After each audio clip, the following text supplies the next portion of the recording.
ದೆಹಲಿಯಿಂದ ಮಂಡ್ಯಕ್ಕೆ ಪಾರಿವಾಳ ಒಂದು ಹಾರಿ ಬಂದಿದೆ.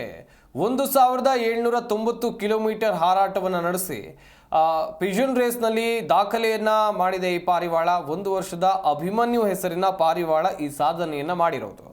ಕರ್ನಾಟಕ ಹೋಮಿಂಗ್ ಪಿಜನ್ ಫೆಡರೇಷನ್ ಇಂದ ಈ ರೇಸನ್ನ ಮಾಡಲಾಗಿತ್ತು. ಕೇರಳ ಮೂಲದ 22 ಪಾರಿವಾಳಗಳು ರೇಸ್ನಲ್ಲಿ ಭಾಗಿಯಾಗಿದ್ದು ತಮ್ಮ ಮೂಲ ನೆಲೆಗೆ ವಾಪಸ್ಸಾಗಿವೆ. 14 ಪಾರಿವಾಳಗಳು ಮಂಡ್ಯದ ಹೊಳಲು ಗ್ರಾಮದ ಶ್ರೀಧರ್ ಸಾಕಿದ್ದಂಥ ಅಭಿಮನ್ಯು ಎನ್ನುವಂಥ ಪಾರಿವಾಳ ಇದು ವಾಪಸ್ ಬಂದಿದೆ.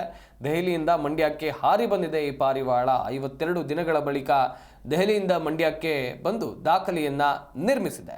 ಮಂಡ್ಯದ ಹೊಳಲು ಗ್ರಾಮದ ಶ್ರೀಧರ್ ಎಂಬುವರು ಸಾಕಿದ್ದಂಥ 1 ವರ್ಷದ ಅಭಿಮನ್ಯು ಹೆಸರಿನ ಪಾರಿವಾಳ 1790 ಕಿಲೋಮೀಟರ್ ಹಾರಾಟವನ್ನು ನಡೆಸಿ ಈ ಪಾರಿವಾಳ ಬಂದಿದೆ. ಪಾರಿವಾಳದ ರೇಸ್ನಲ್ಲಿ ಇದು ದಾಖಲೆಯನ್ನು ನಿರ್ಮಿಸಿದೆ ಎನ್ನುವಂಥದ್ದು ಗೊತ್ತಾಗಿದೆ. ಕರ್ನಾಟಕ ಹೋಮಿಂಗ್ ಪಿಜನ್ ಫೆಡರೇಷನ್ನಿಂದ ದೆಹಲಿಯಲ್ಲಿ ಈ ರೇಸನ್ನು ಆಯೋಜನೆ ಮಾಡಲಾಗಿತ್ತು.